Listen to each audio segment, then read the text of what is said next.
YTN 뉴스 FM 슬기로운 라디오 생활. 안녕하세요. 아나운서 최영진입니다. 최근 2030 세대를 중심으로 가상화폐 투자 열풍이 불고 있다고 합니다. 이 가상화폐를 단번에 부자가 될 일확천금의 기회로 보는 분들도 있다는데요. 가상화폐를 통해 소위 대박을 낸 다른 사람의 경험담을 들은 뒤에 상대적 박탈감이 들어서 투자에 발을 들이는 경우가 있다고 합니다. 이 가상화폐 투자가 2030 세대의 취업난, 주거난 등을 해소할 수 있는 마지막 희망과도 같다는 절박한 호소도 나오고 있습니다. 이런 말까지 나온다고 하는데요. 가상화폐가 유일한 계층 사다리다. 젊은 친구들이 식당에서 그리고 지하철에서 스마트폰으로 가상화폐 시장 현황을 들여다보고 있는 것을 보면서 이런 생각이 들었습니다.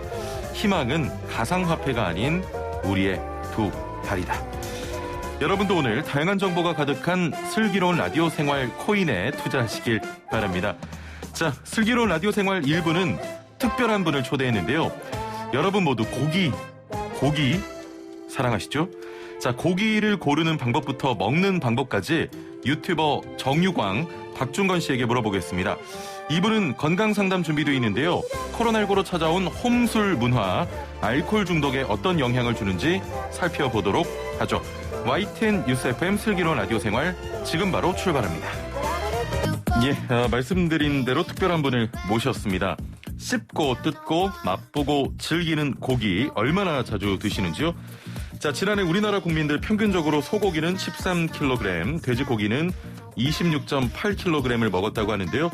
자, 이렇게 먹은 고기가 매번 맛있으면 너무 좋지만 가끔 잘못 굽거나 잘못 골라서 조금 섭섭할 때도 있습니다. 자, 그래서 모셨습니다. 고기 고르는 방법부터 먹는 방법까지 이분에게 물어보면 됩니다. 유튜버 정유광, 박준건 씨 스튜디오에 나와 계십니다. 안녕하세요. 네, 안녕하세요. 고기 전문 유튜버 정유광입니다. 반갑습니다. 라디오 출연해보신 적이 있으십니까? 라디오 출연 한 2번 정도 했습니다. 아, 경험이 있으시군요. 아, 네, 그렇네요.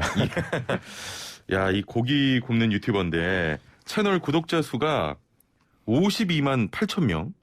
고기를 사랑하는 분들이 참 많은 것 같습니다. 이런 채널을 개설하게 된 것도 고기를 좋아해서 그러신 겁니까? 네, 맞습니다. 제가 이 정육업을 시작한 지 한 10년 차 정도 됐는데요. 아, 예. 과거에 이제 계속 공부를 하면서 이런 것들을 SNS 상에다가 같이 공유하는 그런 것들을 취미로 좀 했었어요. 하다가 어느 순간 글로만 작성을 하다가 이게 이제 영상으로 넘어가는 시기가 이제 유튜브를 그때 이제 알게 됐죠. 그렇죠.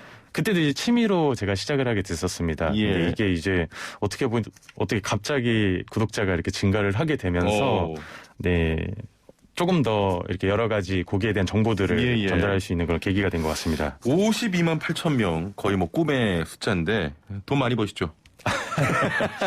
아닙니다. 진짜 그 정육점 하시던 분이었네요? 네, 제가 직접 운영을 한 건 아니고요. 운영한 건 아니고 거의 직원으로? 직원으로 있었습니다. 훗날에 좀 고깃집 개업하실 생각도 있으십니까? 네, 있습니다. 아직은 뚜렷한 목표나 계획이 있지는 않지만요. 언젠가 준비와 그 기준이 잡힌다면 작지만 좀 강력한 한번 고깃집을 한번 만들어 보고 싶습니다. 자, 오늘 그 다양한 그 고기 관련 정보 전해주시길 바라고요. 네. 개인적으로는 고기 중에 소, 돼지, 양, 닭도 있는데 어떤 걸 가장 좋아하십니까? 아무래도 대한민국 국민이라면 일단 돼지고기가 개인적으로 돼지고기를 좋아하세요? 예, 저 같은 경우에도 돼지고기, 그 중에서도 삼겹살을 아주 좋아합니다. 저 아침부터 이게 너무 배고프네. 저는 거의 소를 너무 좋아해서 좀 비싸긴 하지만 그렇죠. 체력 보충을 위해서 그래도 일주일에 한 번은 좀 먹는 편인데. 일주일에 한 번이요? 일주일에 한 번이면 많이 먹는 거죠? 일주일에 한 번 소고기라면은 그래도 평균적으로 많이 드신다고 생각합니다. 유튜브 채널 보니까 그 무쇠판과 5,000원짜리 다이땡 후라이팬으로 고기를 굽는 콘텐츠가 있더라고요. 네네. 이 장인은 도구를 가리지 않는다고 하는데 같은 고기를 두 가지 도구로 구웠을 때 비슷한 맛이 납니까? 실제로 영상으로 테스팅을 했을 때 맛 차이가 아주 크게 나진 않았습니다.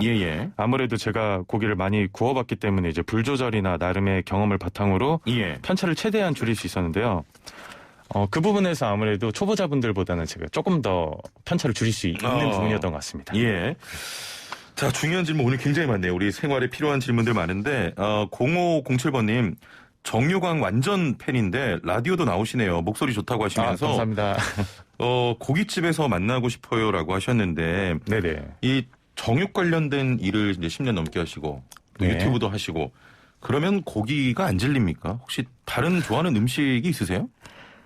저는 원래 다 가리지 않고 잘 먹거든요. 예. 근데 이게 신기하게 고기는 질리지가 않더라고요. 예. 그래서 실제로 영상 촬영 이외에도 그냥 식사를 할 때도 고기 반찬을 많이 먹는 편이에요. 대반전으로 회가 더 좋다 이러면 재밌을 텐데. 그럼 이제 회유광으로 바꿔야 되네. 회유광. 알겠습니다. 자, 중요한 질문이에요. 고기 굽는 초보들도 고기를 잘 구울 수 있는 방법 궁금한데 네네. 한국인들이 가장 많이 먹는다는 삼겹살. 네. 이 삼겹살 잘 굽는 방법 좀 소개를 해주세요. 우선은 초보자분들께서는 세 가지만 기억하시면 좋을 것 같아요. 세 가지. 네. 첫 번째는 단연 고기 원육이고요. 예. 두 번째는 불판, 세 번째는 굽는 법입니다. 예. 좋은 고기를 준비했다라는 거는 어떻게 보면 전쟁터에서 기관총을 가지고 있는 거나 마찬가지거든요. 그렇죠. 네네. 예. 좋은 삼겹살은 우선 지방색이 유백색으로 깔끔하고 찰기가 느껴져요. 색이 깔끔하다. 네, 맞습니다. 예. 고기가 흐물텅거리거나 육색이 옅은 색을 띠는 것보다 진한 색이 좋습니다. 그 색깔이 조금 빨간색으로 갈수록 좋다는 말씀이신가요? 네, 조금 더 선홍빛이라든지 조금 더 짙은 갈색에 살짝 가까운 것들이 풍미도 좋고 육향도 좋습니다. 제가 이거 다른 굉장히 시사 이런 분들 나왔을 때도 메모 안 하는데 네네네. 오늘 메모하고 있습니다. 일단 선홍빛을 좀 강하게 띄는 게 좋다. 네네, 맞습니다. 그리고 이제 불판은 대부분 일반 가정용 얇은 프라이팬을 사용하는 경우가 많은데요. 저는 개인적으로 고기 좋아하시는 분들이라면은 무쇠팬이나 아니면 3중이나 5중 스텐팬을 추천드려요. 무게가 있는 단점은 있지만 두꺼운 불판이 열 보존율이 좋기 때문에 그만큼 고기가 맛있게 구워집니다. 네, 그다음 마지막으로 이제 굽는 방법인데요. 고기는 한 번만 뒤집어야 된다 이런 속설이 있죠. 근데 얇은 고기에는 해당되지만 웬만한 고기들은 자주 뒤집어주는 게 좋습니다. 그래요? 이거 제일 궁금했는데. 맞습니다. 자주 뒤집어주면서 겉면에 이제 마이야르라고 하는 일명 그 맛을 만들어주는 갈색화 반응을 일으켜주는 게 좋은데요. 그다음 불판의 그 열의 세기는 너무 강불로 계속하는 것보다는 판이 한번 달궈지면은 그 이후서부터는 중불에서 중약불 정도로 유지시켜주는 게 좋습니다. 이거 팁이다. 중불에서 중약불. 네, 맞습니다. 그리고 고기는 삼겹살은 여러 번 뒤집어주는 게 좋다 이런 말씀이시죠? 네, 얇은 고기는 상관없지만 두꺼운 고기일수록 자주 뒤집어주는 게 훨씬 좋습니다. 오늘 저 진짜 이거 해서 진짜 맛있게 먹을래요. 네. 저녁에. 아니, 궁금한 게 더 있는데 제가 뭐 고기는 저는 잘 굽습니다만 네네. 이제 뭐 펜션 같은 거 가면 이렇게 판에 굽잖아요. 네네. 숯불 이렇게 해서. 숯불 해서. 저는 고기가 늘 타더라고요, 그게. 네네. 잘 굽는 방법이 있습니까, 이거? 아무래도 대부분 초보분들께서 이제 숯불에다 구우실 때 불쇼가 많이 발생하잖아요. 그래서 그을음이 많이 발생하는데. 맞아요. 네네. 이게 대부분 이제 숯불이 좀 중요해요. 숯이 중요한데요. 숯을 처음에 착화시킬 때 충분히 겉면에 흰재가 보일 정도로 빨갛게 달아오를 때까지 기다려 주셔야 돼요. 적어도 네, 적어도 30분 이상은 착화를 시켜 주셔야 됩니다. 네, 그 부분이 가장 1차적으로 중요하고요. 불이 활활 날 때 구우면 안 되네요. 네, 맞습니다. 예. 네, 그 부분만 좀 지키셔도 이 불이 나는 그 그을음을 최대한 방지할 수 있습니다. 네. 저 불판 그릴에 삼겹살 구울 때 그냥 그릴 위에 바로 굽는 게 좋습니까? 아니면 이 호일 같은 거를 좀 깔고 굽는 게 좋습니까? 아무래도 저는 개인적으로 그릴에다가 그냥 굽는 걸 추천드리고요. 예. 네네. 뭐 이렇게 약간 불쇼가 발생할 경우에 한 번씩 옮겨주면서 예, 한 번씩 방지해주는 게 좋습니다. 예. 펜션 저 놀러 가야겠네. 네. 고기 먹으러. 돼지고기는 바싹 익혀 먹어야 한다고 하는데 요즘에는 돼지고기도 소고기처럼 좀 덜 익혀 먹는 게 좋다 뭐 이런 얘기도 있는데 어떤 네네네. 게 맞는 겁니까?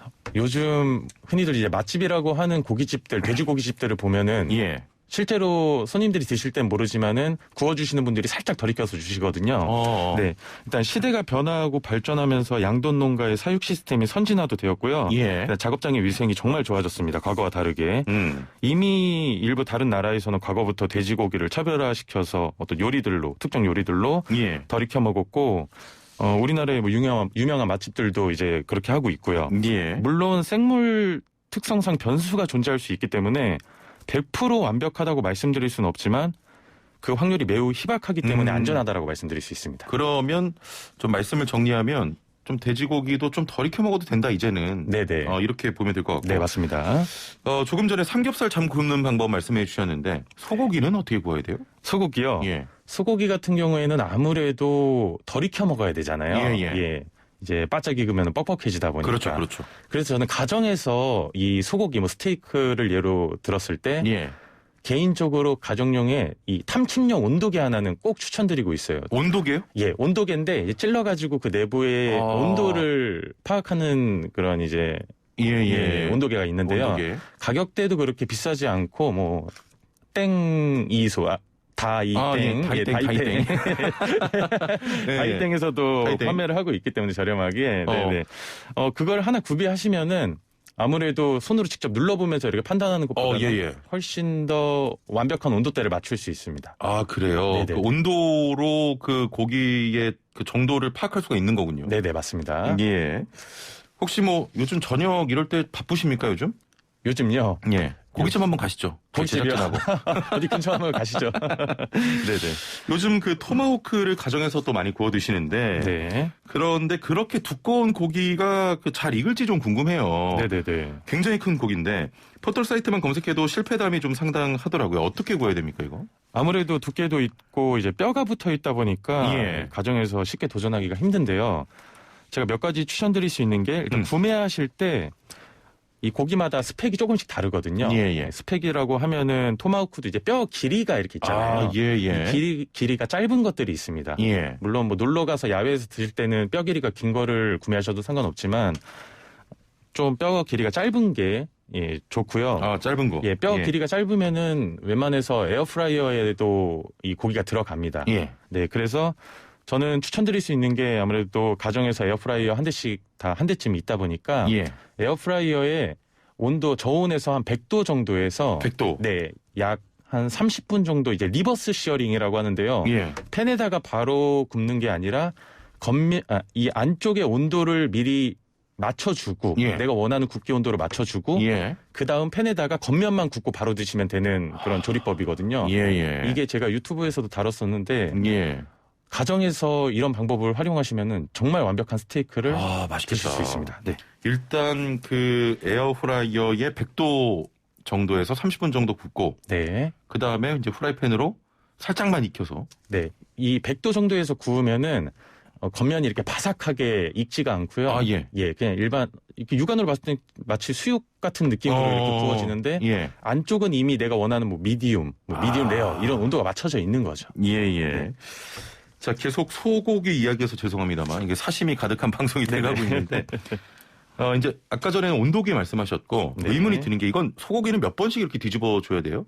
소고기도 마찬가지입니다. 아까 돼지고기 말씀드렸던 거와 마찬가지로 고기가 얇으면 한 번만 뒤집어도 상관없습니다. 고기가 두꺼워질수록 자주 뒤집어주는 게 좋습니다. 알겠습니다. 제가 제작진에게 조만간 소고기 한번 대접하겠습니다. 같이 먹으러 가죠. 이번 이제 캠핑 최근에 많이 하시고 또 날씨가 이제 점점 좋아지면서 캠핑 가시는 분들도 계실 것 같은데 야외에서 먹을 때 어떤 점을 생각해서 고기를 좀 골라야겠습니까? 야외에서 고기를 구울 때 대부분 숯불에 고기를 많이 구워 드시기 때문에 고기 두께는 적어도 2.5에서 3cm 정도 되는 두툼한 고기를 고르시는 게 좋을 것 같고요. 2.5에서 3cm 정도. 좀 두꺼운 고기. 그리고 또 뭐니 해도 삼겹살, 목살이 또 맛있지만은 특수 부위 중에서 갈매기살, 항정살, 가브리살 등이 있죠. 이 부위들을 구매하는 곳에 요청을 하셔서요.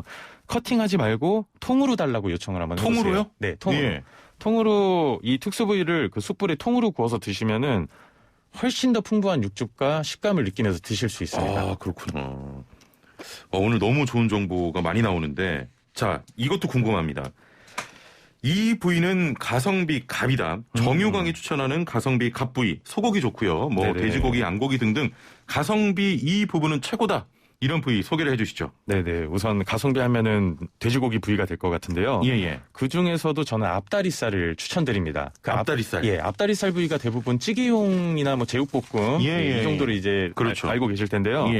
앞다리살에서도 구이용으로 활용할 수 있는 부분이 나옵니다. 쉽게 설명해서 소로 따지면 이제 부채살하고 뭐 꾸리살이 있는 쪽의 부위인데요. 예. 그쪽 부분은 쫄깃하면서도 이 부드러운 식감이 굉장히 일품이거든요. 예. 그래서 껍데기가 붙어 있는 앞다리살을 구매해서 한 2.5에서 3cm 두툼하게 커팅해서 구워 드시면은 정말 맛있습니다. 예. 네. 조금 다른 얘기인데 저는 늘 고깃집 가면 삼겹살 먹고 네네. 끝에 이 돼지 껍데기에다가 예, 약간 이제 소주 한 잔 더 기울이면서 먹는데 돼지 껍데기 또 맛있게 먹는 방법이 있나요? 돼지 껍데기 맛있게 먹는 방법이요? 예. 저는 돼지 껍데기를 생으로 먹는 거를 제일 좋아하거든요. 그러니까 예? 양념 오해하시죠. 깜짝 놀랐습니다. 네네네. 돼지 껍데기 이제 뭐 간장 양념도 하고 이렇게 양념해서 맞아요. 많이 그렇죠. 먹잖아요. 나오죠. 예. 근데 그 돼지 껍데기 중에서도 삼겹살에서 나오는 껍데기와 그다음 돼지 등심에서 나오는 껍데기가 있는데요. 그쪽 껍데기가 정말 맛있어요. 그래서 저는 개인적으로 양념을 해서 먹진 않고 그냥 소금 정도만 뿌려가지고 소금구이로 먹는 걸 굉장히 좋아하거든요. 네, 그렇게 먹었을 때가 소주 안주로 기가 막히더라고요. 요즘은 콩가루에 많이 이렇게 묻혀서 드시더라고요. 맛있죠. 네. 예전에는 삼겹살, 목살 이런 부위를 주로 먹었다면 요즘은 그 특수 부위도 굉장히 많이 먹는 편인데 추천하는 특수 부위도 있습니까? 네네. 위에서 말씀드렸던 뭐 항정살, 가브리살, 갈매기살도 있지만 요즘 뼈가 붙어 있는 부위들이 유행을 하기 시작하면서 뼈등심이라는 부위가 있어요. 뼈등심이요? 예. 그 부위를 추천드립니다. 그 부위는 이제 좀 몇 가지 부위를 같이 먹을 수 있어요. 뭐 등심, 그다음 등심 덧살, 그다음 삼겹살하고 갈비살 쪽을 같이 한 번에 먹을 수 있어서 개인적으로 추천드리는 부위입니다. 예. 얼마 전에 한 고깃집을 갔는데 오돌뼈 삼겹살인가요? 오돌 삼겹 이런 식으로 나오고요. 네네. 고기 먹으면서 뼈도 좀 씹히더라고요. 네네네. 그런 고기도 굉장히 매력적이던데요. 네네 맞습니다. 삼겹살에서 아마 오돌뼈 부위를 좀 추려가지고 고기를 같이 붙여가지고 이렇게 나오는 것 같은데요. 그걸 좀 이렇게 다지거나 해가지고 그걸 숯불에다가 구워 먹으면 굉장히 맛있습니다. 네네. 자, 소고기 고를 때 마블링이 많은 고기 좋다고 하지 않습니까? 네네. 많을수록 무조건 좋은 겁니까? 꼭 그렇지만은 않습니다. 우리나라 등급체계 특성상 마블링이 많을수록 높은 등급을 받는 건 사실이지만 1등급 또는 2등급의 소고기도 사육 과정에서 잘 길러졌다면 좋은 육질과 적당한 마블링을 가지고 있기 때문에 마블링이 많은 고등급의 원육과는 또 다른 매력을 가지고 있습니다.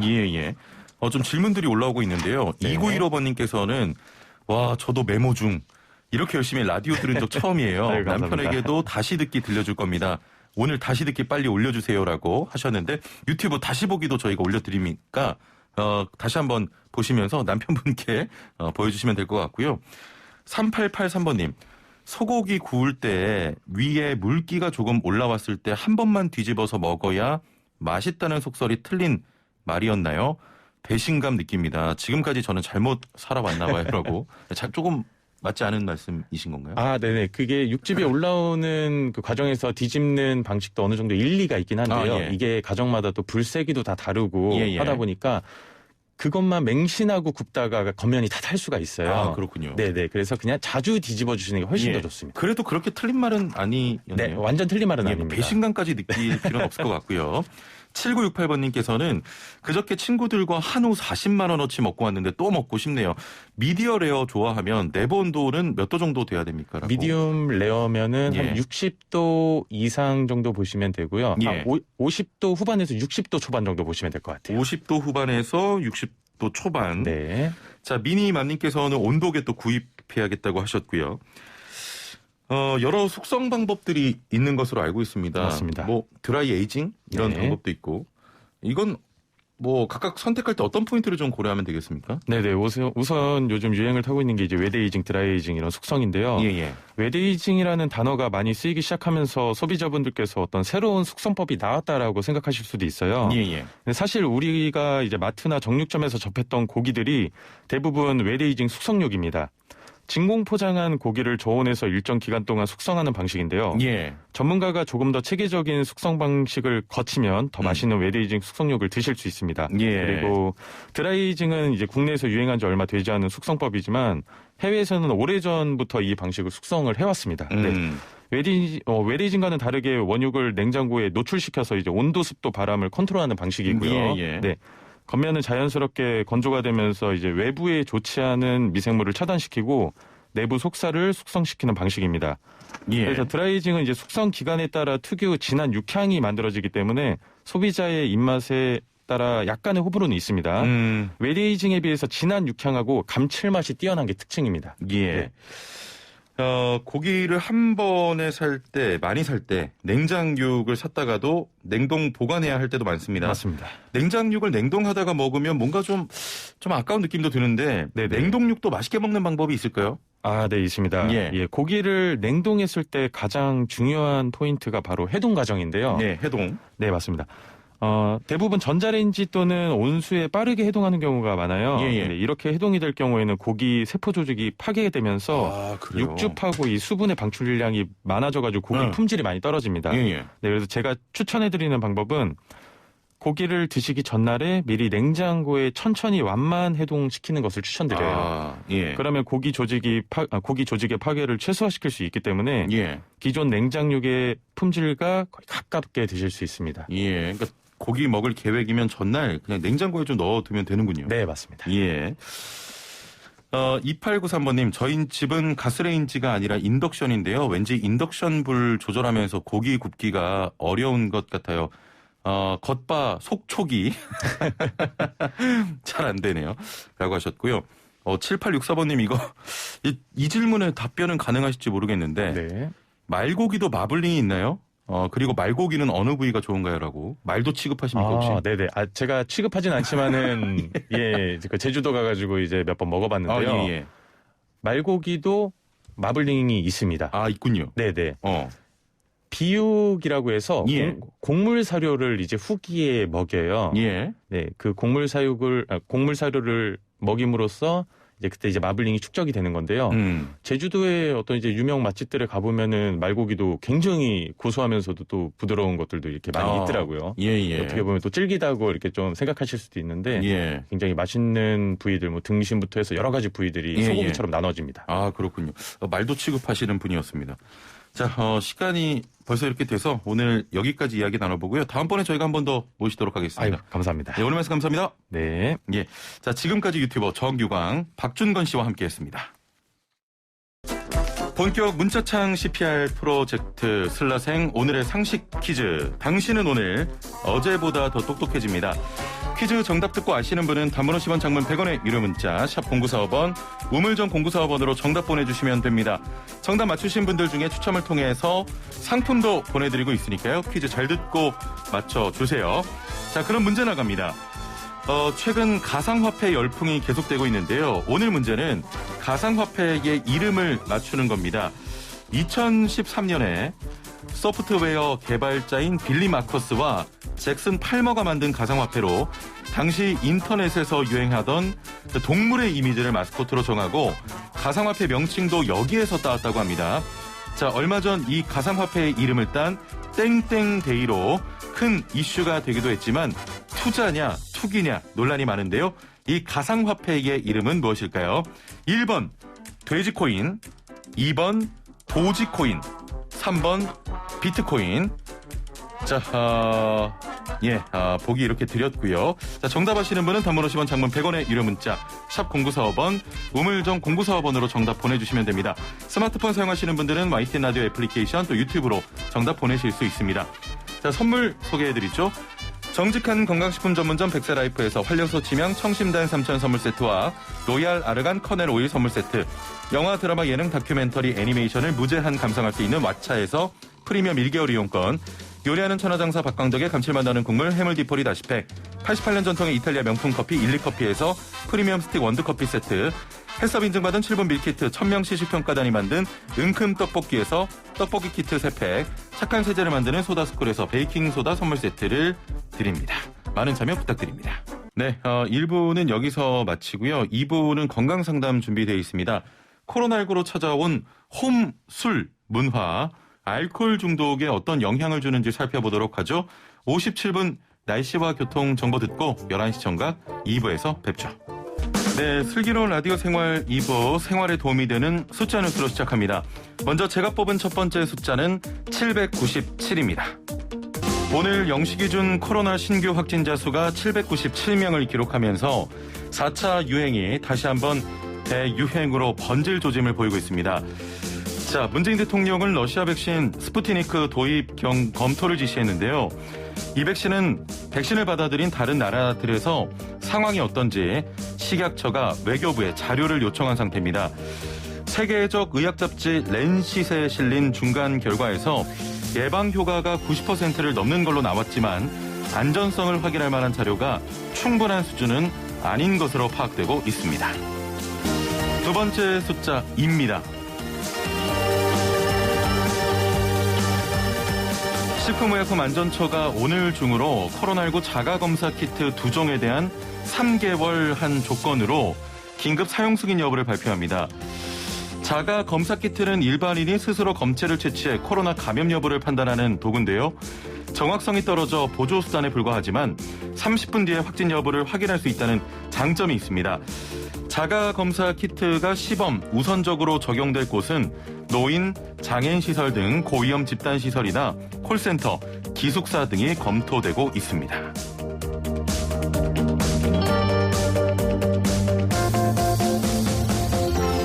세 번째 숫자는 4입니다.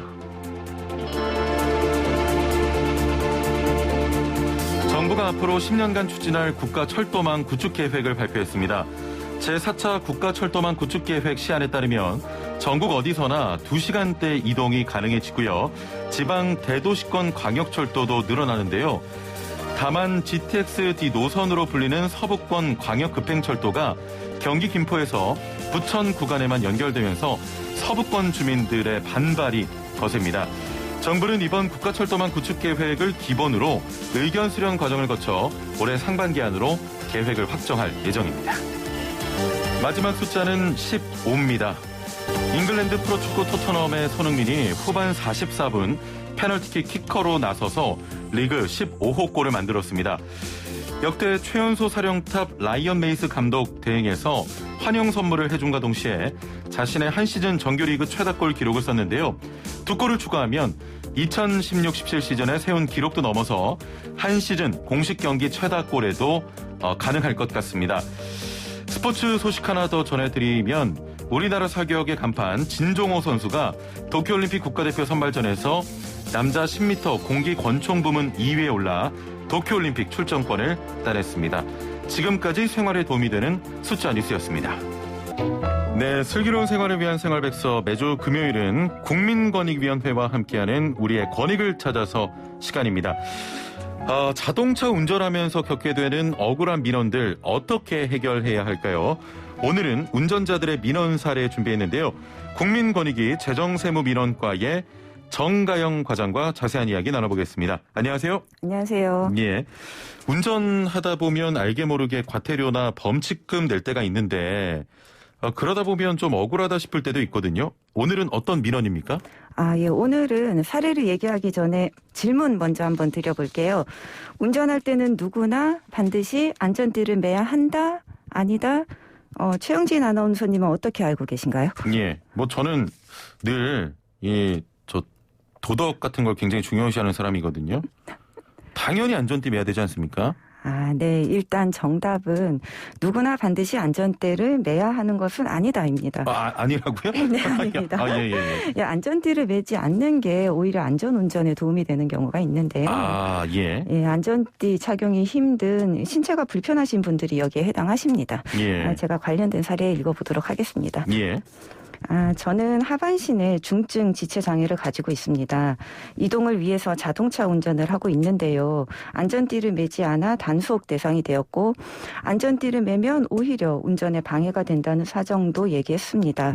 하지만 받아들여지지 않았고 범칙금 고지서를 발부받았는데요. 예. 관계기관에 이의를 제기했는데도 상반신 장애를 가진 경우라면 안전띠 착용이 어렵다고 볼 수 있겠지만 예. 하반신 장애의 경우는 인정하기 어렵다. 이런 답변을 받았습니다. 예. 이런 일도 있군요. 아니 근데 이럴 때는 좀 인정해야 줘야 되는 거 아닙니까? 예, 그래서 관련 규정을 살펴봤는데요. 예.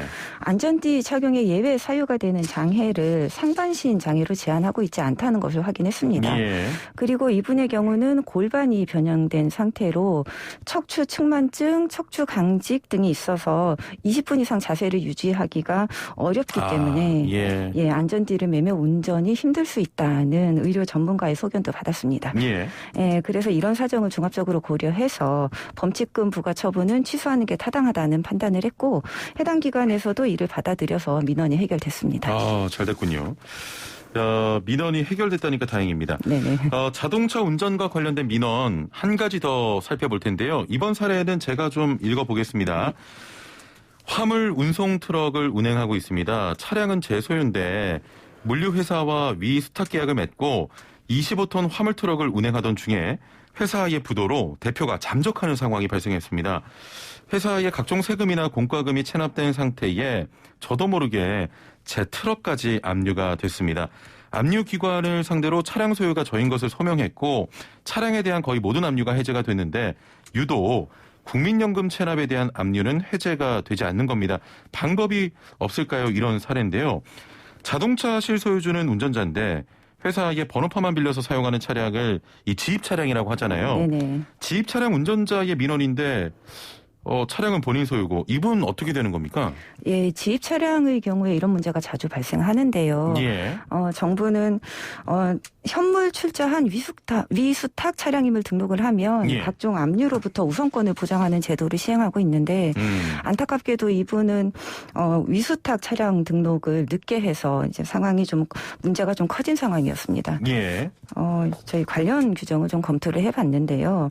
국민연금 보험료가 체납이 되면 국세 체납 처분의 예에 따라 징수하도록 규정이 되어 있고요. 국세청은 사업자 등록을 개인 차주 명의로 하고 있고 예. 이 개인 차주가 자기 계산 하에 독립적으로 운송 사업을 영위하고 관련된 세무 신고를 이렇게 하는 등 당해 화물 자동차가 사실상 개인 차주의 사업용 자산으로 확인되는 경우에는 예. 이 법인의 체납액을 징수하기 위해서 이 개인 차주의 차량을 압류할 수 없다라고 해석하고 있는 것을 확인을 했습니다. 예. 예, 이분의 경우를 보면 운송 계약을 체결을 하고 개인 사업자 등록을 한 후에 차량 할부금, 종합보험료, 유류비 이런 것들을 납부해 왔던 사실이 확인되었는데요. 이러한 내용을 종합해서 종합하여 고려하면 예. 이분이 압류 차량의 실제 소유주로 보아야 합니다. 그리고 회사의 체납액에 대해서는 실질적인 체납자인 회사의 재산을 압류하는 것이 올바른 법 집행이다라고 판단을 했고요. 네, 해당 기관에서도 이를 받아들여서 민원이 해결됐습니다. 또 이렇게 잘 해결됐다니까 너무 다행이고. 네. 자, 국민권익위와 함께하는 우리의 권리를 찾아라. 오늘 여기까지 듣겠습니다. 감사합니다. 네, 감사합니다. 네, 지금까지 국민권익위 재정세무민원과의 정가영 과장이었습니다. 자, 오늘 퀴즈의 오답이 상당히 많습니다. 정답반 오답반인데요. 사실 제가 노래 힌트를 좀 드렸어야 되는데 제가 모르는 노래예요. 그러니까 사실 모르는 노래는 아닌데 정말 자신이 없습니다.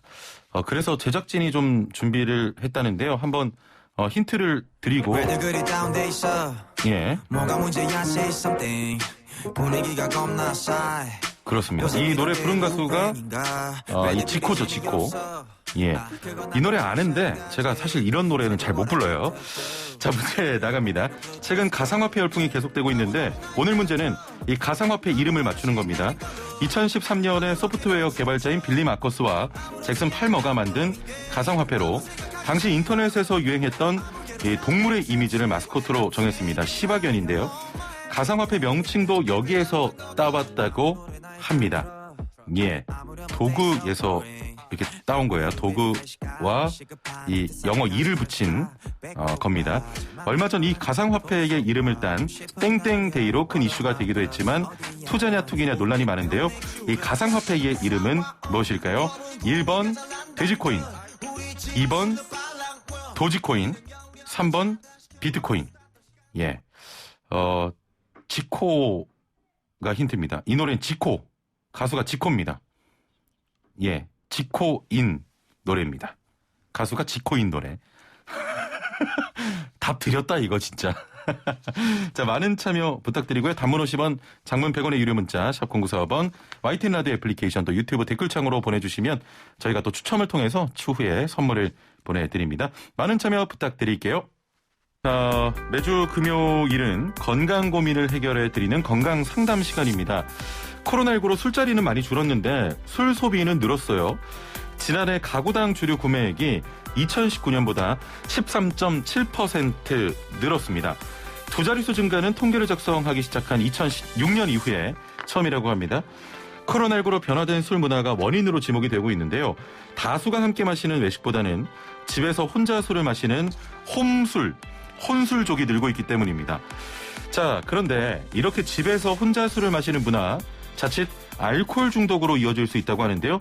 코로나19로 찾아온 홈술 문화, 알코올 중독에 어떤 영향을 주는지 함께 살펴보겠습니다. 또 건강 관련해서, 알코올 중독과 관련해서 궁금한 점 있으신 분들은 문자 보내주시면 저희가 상담 도와드리겠습니다. 자, 오늘 함께 말씀 나눌 분 모셔보죠. 이환철 성지병원 정신건강의학과 원장 전화 연결되어 있습니다. 원장님 나와 계시죠? 예. 안녕하세요. 예, 안녕하세요. 예. 홈술, 혼술이 알코올 중독에 위험하다고 하는데 이유가 뭡니까?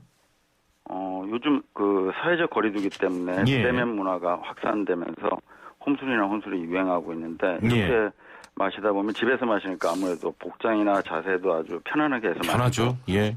늦기 전에 또 집으로 가야 되는 그런 걱정도 없고 없죠. 또 술값, 안주값 등 이런 것도 경제적으로 부담이 아주 적으니까 저렴하죠. 과음하는 경우가 자주 있고요. 예. 또 요즘 재택근무나 온라인 수업 등을 많이 하기 때문에 다음날 일찍 일어나야 될 일도 많지 않고 또 집 밖에서 마실 때보다 술 마시고 실수해도 별로 걱정이 안 되고 그러니까 과음을 또 많이 하게 되고 또 집에서 마실 때는 그냥 술만 마시는 게 아니라 인터넷 게임하고 스포츠 경기, 영화 등 이런 걸 보면서 마시는 경우가 많은데 이러면 아무래도 자신이 술을 얼마나 마시는 줄도 모르고 많이 마시게 되고 또 자주 마시게 되니까 알코올 중독으로 진행될 가능성이 아주 높다고 생각합니다. 아, 그렇군요.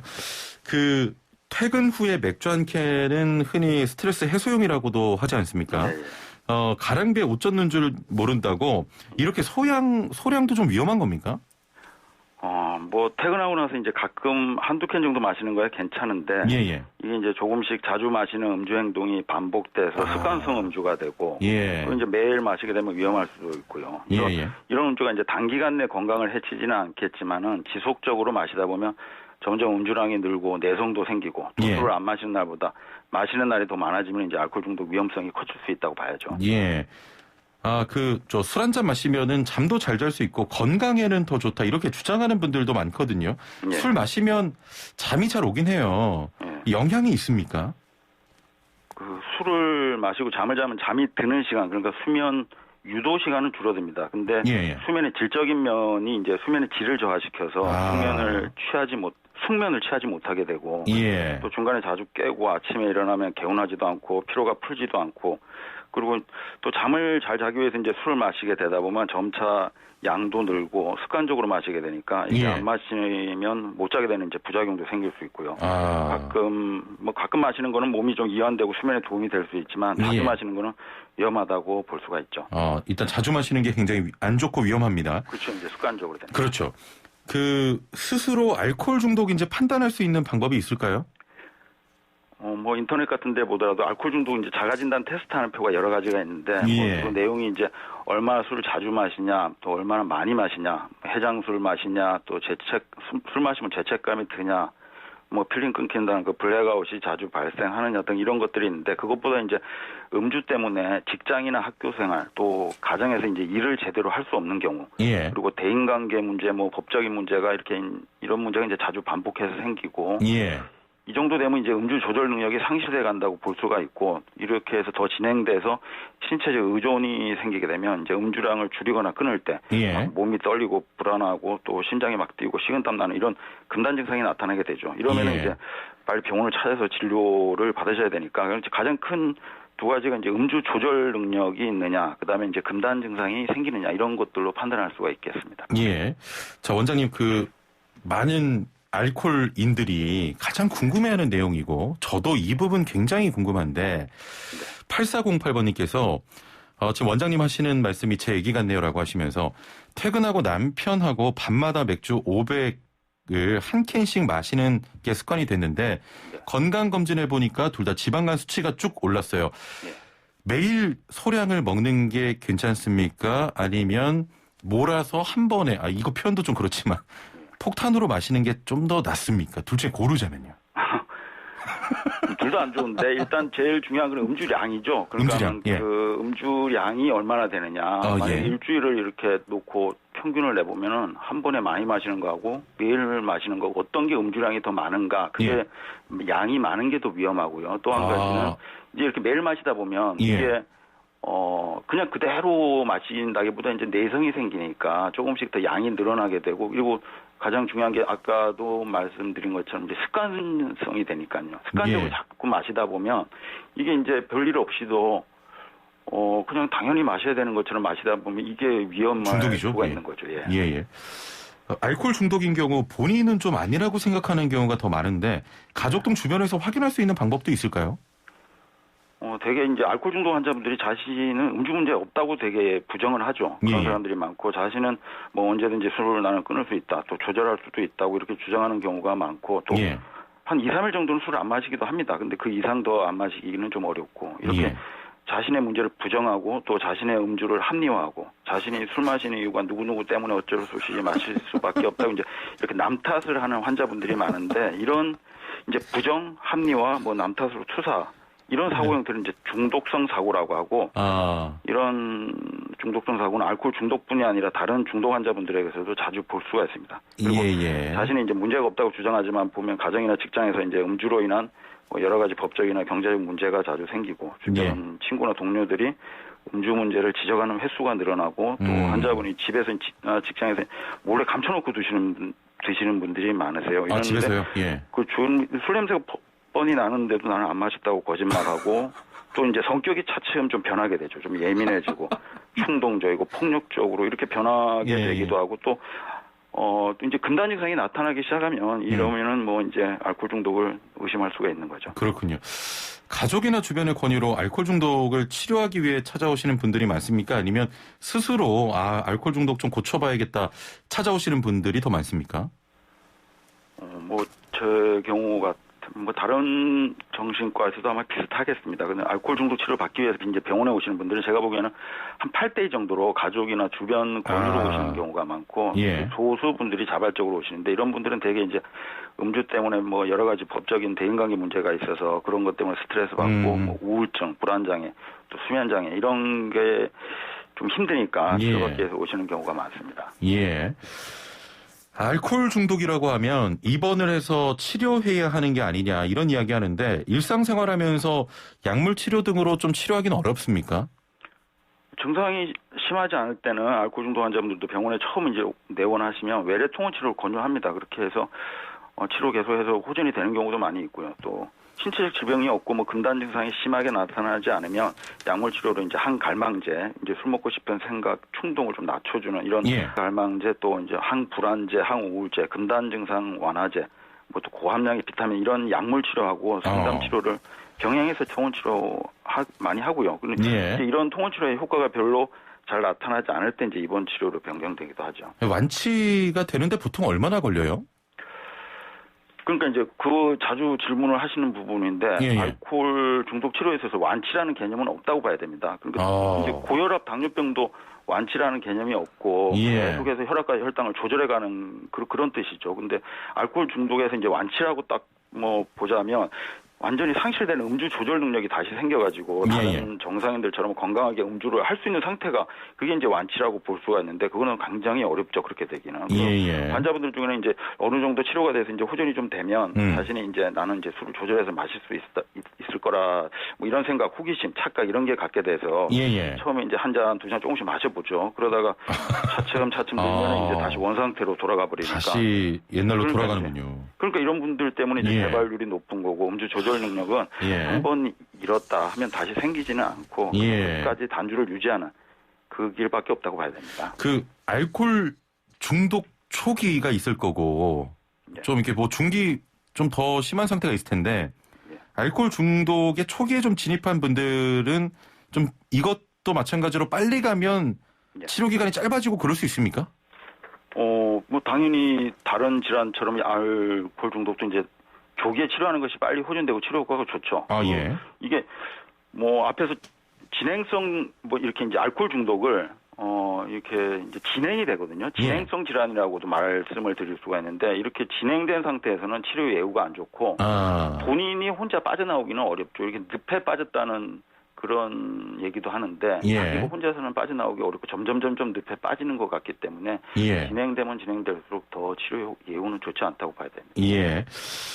좀 중요한 질문인데 장시간 좀 걸린다는 이미지 때문에 치료에 치료비가 많이 나올까 봐 선뜻 병원 찾지 못하는 분들도 계실 것 같습니다. 알코올 중독 치료도 의료보험이 됩니까? 예, 당연히 알코올 중독 치료도 뭐 통원 치료를 하든 입원 치료를 하든 당연히 의료보험 적용되고요. 예. 뭐 그렇게 뭐 생각하는 것만큼 그렇게 비용이 뭐 많지는 않습니다. 그래서 오셔서 통원 치료도 그렇고 통원 치료도 뭐 한 번 오시면 뭐 몇만 원 내로 가능하시고 입원 치료도 그렇게 생각보다 많지는 않습니다. 예. 7021번님께서는 술을 일정 이상 마시면 그 이후에는 끊임없이 마시게 됩니다. 자주 마시는 건 아닌데 한번 마실 때마다 그 자리에서 술을 굉장히 많이 마시게 되는데요. 이것도 알코올 중독으로 봐야 될까요? 라고 이 술을 먹는 분들이 계시거든요. 그렇죠. 처음에는 이제 사람이 술을 마시다가 이제 술이 술을 마시고 그다음에 이제 술이 사람을 마신다 이런 말이 있는 것처럼 있죠. 알코올 중독은 되게 이제 일반적으로 쓰는 말이죠. 알코올 중독. 근데 이제 의학적으로 보자면 알코올 사용 장애라는 진단명을 사용하고요. 이 알코올 사용 장애 안에 이제 두 가지로 알코올 남용과 알코올 의존이 있습니다. 우리가 보통 얘기하는 좀 심한 상태를 알코올 의존이라고 하고요. 지금 이분 같은 경우는 이제 알코올 남용 상태, 그러니까 매일 마시고 뭐 이런 금단 증상이 생기고 이 정도는 아니신데, 알코올 남용 상태에 있다고 볼 수가 있고요. 남용 상태. 근데 이게 좀 더 진행을 한다면 이제 알코올 의존으로 전환될 위험성이 크기 때문에 음주 조절을 한번 좀 해보시고 안 되면은 치료를 받으셔야죠. 알겠습니다. 자, 오늘 뭐 상담들 굉장히 많이 들어오는데 한 가지만 짧게 좀 여쭤보겠습니다. 5729번님께서 체질상 못 먹는 사람이 있는데 술 먹는 체질로 바뀔 수가 있나요? 이런 질문입니다. 되게 이제 알코올 중독 환자분들은 술 잘 마시는 분들이 되게 알코올 중독이 됩니다. 못 마시는 분들이 되시는 경우는 좀 극히 드물고요. 그리고 알코올 이제 되게 동양인들이 서양인들에 비해서 알코올 분해 능력이 많이 떨어져 있기 때문에 잘 못 마시고 또 그 중에서도 특히 더 못 마시는 분들이 계신데 이게 이제 술을 마시면은 뭐 는다, 트레이닝이 된다 해서 주량이 조금씩 늘기도 하는데 되게 이거는 굉장히 위험한 거고요. 주량이 늘었다고 해서 그 사람이 술을 갖다가 분해 능력이 좋아진 건 아닙니다. 그렇기 때문에 몸에는 더 해를 끼치게 되는 거고. 그러니까는 가만있어 질문이 뭐였죠? 아니 술 못 먹는 사람이 어느 날 갑자기 이렇게 뭐 내성 같은 게 생겨서 그 체질이 바뀔 수가 있냐 이런 질문입니다. 체질이 바뀐다기보다는 이제 그게 이제 주량이 늘어서 이제 자꾸 마시다 보니까는 조금 늘기도 합니다. 느는데 이제 주량이 늘기는 하는데 그게 체질이 바뀌어서 자기가 분해 능력이 좋아지고 그건 아니고 그런 분은 더 안 좋다는 거죠. 되죠. 그렇죠. 알겠습니다. 원장님 저희 또 다음번에 한번 모셔서 많은 이야기 또 들어보겠습니다. 감사합니다. 감사합니다. 네, 지금까지 이완철 성지병원 정신건강의학과 원장과 함께했습니다. 오늘 정답은 2번 도지코인이고요. 주니찬이 파파님께서는 지코를 힌트로 주셔서 돼지코인인 줄 알았다고. 우리 제작진 힌트 좀 신경 쓰세요. 자, 6863번님. 2번 도지코인 저 물렸습니다. 일로님 도와주세요. 감사하고요. 일로는 못 도와주지만 저는 도와드릴게요. 선물 드립니다, 이분. 2956번님 도지코인 저 500층에 물렸어요. 탈출 좀 부탁합니다. 아니 왜 슬기로운 라디오 생활에 하소연을 하고 그러세요 다들. 자 0736번님 차가 막혀도 너무 막히는 금요일입니다. 슬라생에서 다양한 정보도 듣고 마음의 위로도 받으면서 가고 있습니다. 아유 감사하고요. 6615번님 허밍 어반 스테레오의 하와이안 커플 틀어주세요라고 하셨는데 저희 슬기로운 라디오 생활에서는 진짜 보기 힘든 신청곡 들어왔습니다. 신청곡 전해드리면서 인사드릴게요. 자, 행복한 주말 되시고요. 저는 다음 주 월요일 찾아뵙겠습니다. 최영진이었습니다. 고맙습니다.